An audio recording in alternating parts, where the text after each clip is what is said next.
designated prophet us, we pray, for even now, as we walk amid passing things, you teach us by them to love the things of heaven and hold fast to what endures. Through Christ our Lord.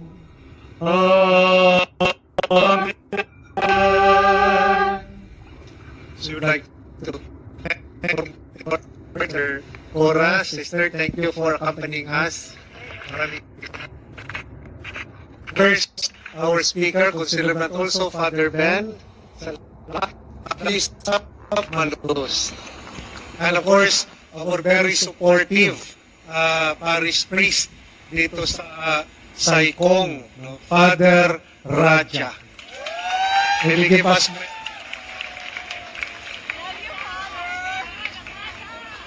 May pag-asa. I said a message, so I will give you very short, okay? You know, when we have to climb a building, we need steps. So, one by one, we climb and we reach to our destination. So, we are celebrating 36 years. And so never forget the 36 years of hard work, good people, Lord's blessings. And so these are all our steps. If one step is missing, it is very difficult to climb. So let us thank God for the many blessings that we have received in our life, for all the people from the beginning up to now. And so let us go forward with the hope as we begin the season of Advent. May God bless you and all for you.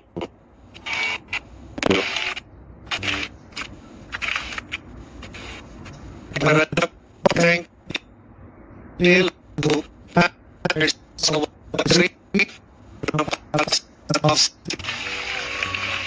Yung ating choir, palakpakan natin choir, maraming altar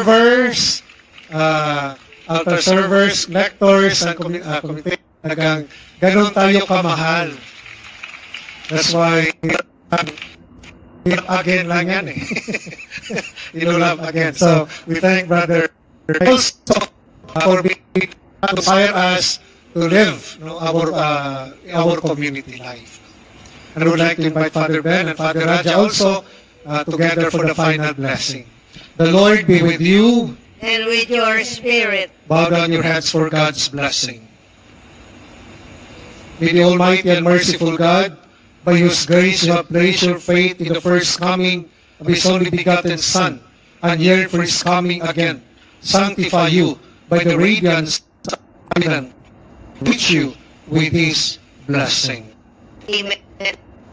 The rest of life may make you firm in faith, joyful in hope, and active in charity. Amen. So that rejoicing now with devotion at the Redeemer's coming in the flesh, you may be endowed with the rich reward of eternal life when He comes again in majesty. Amen. And may the blessing of Almighty God, the Father, and the Son, and the Holy Spirit come down on you and remain with you. Amen. The Mass has been offered, and as pilgrims of hope, let us love God and serve our brothers and sisters. Thanks to God. Happy anniversary! Happy anniversary!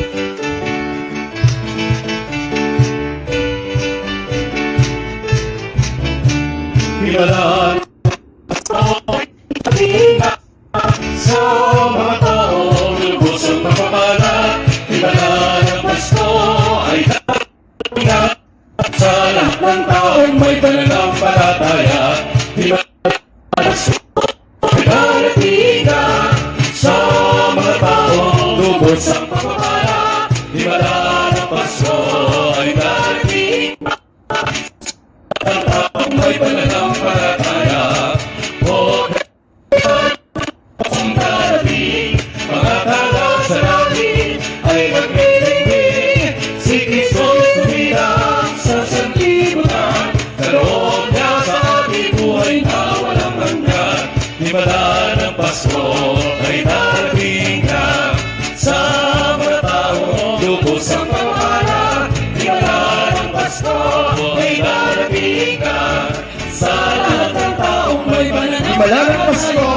himala ng Pasko ay darating na sa mga taong lubos ang pagpapala. Himala ng Pasko ay darating na sa lahat ng taong may pananaw at saya.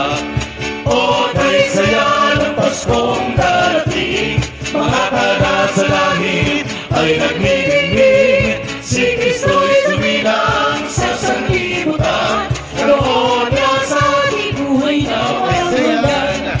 O kay saya ng Paskong darating, mga tala sa langit ay nagniningning. Si Kristo'y sumilang sa sanlibutan, naroon niya sa ating buhay na himala ng Pasko ay darating na sa mga taong lubos ang pagpapala. Himala